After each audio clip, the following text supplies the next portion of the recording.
গল্পের নাম আয়নার ছায়া। সোফিয়া তার দাদির পুরনো বাড়িতে সবসময় নিরাপদ মনে করত। সোফিয়ার দাদির বাড়িটি ছিল একটি পুরনো, ভাঙাচোরা, শান্ত পাহাড়ের উপরে আগাছায় ভরা বাড়ি। তবে এতে একটিমাত্র জিনিস ছিল যা সোফিয়াকে অস্বস্তিতে ফেলত। তা হলো হলঘরের একটা বিশাল আয়না। এটি ছিল বিশেষত পুরনো একটি বড় আয়না। শুধু একটি সাধারণ ফ্রেম ছিল, কিন্তু প্রতিবার যখন সোফিয়া আয়নার পাশ দিয়ে যেত তখন সে যেন কিছু একটা অনুভব করত। সে আয়নায় তার প্রতিচ্ছবি দেখত, কিন্তু প্রতিচ্ছবিটা যেন স্থির থাকত, নড়াচড়া করত না। এক সন্ধ্যায় ঘর পরিষ্কার করার সময় সোফিয়া নিজেকে আয়নার সামনে দাঁড়িয়ে দেখতে পেল।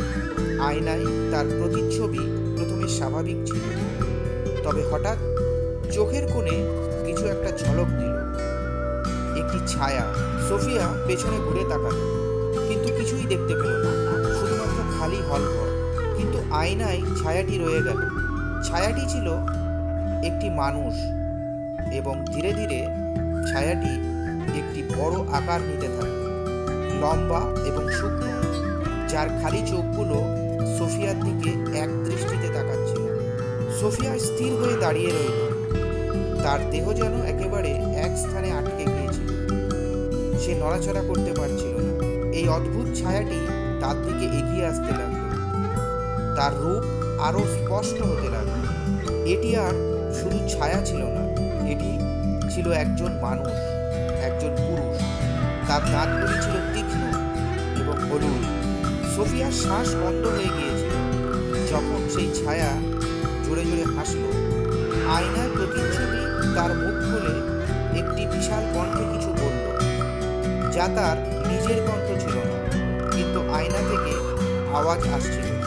সেই ছায়াটি সোফিয়াকে জিজ্ঞেস করল, সোফিয়া, তুমি কেন পেছনে তাকালে?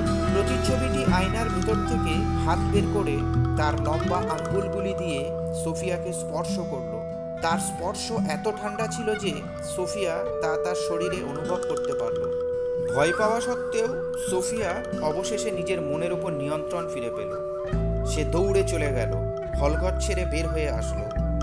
কিন্তু যখন সে দাদির ঘরের দরজার পাশ দিয়ে গেল, সে কিছু একটা দেখল যা তার রক্ত হিম করে দিয়েছিল। সেখানে ঘরের কোণায় দাঁড়িয়েছিল তার দাদি। সোফিয়া দেখল তার দাদির মৃতদেহ, কিন্তু তার দাদি হাসছিল।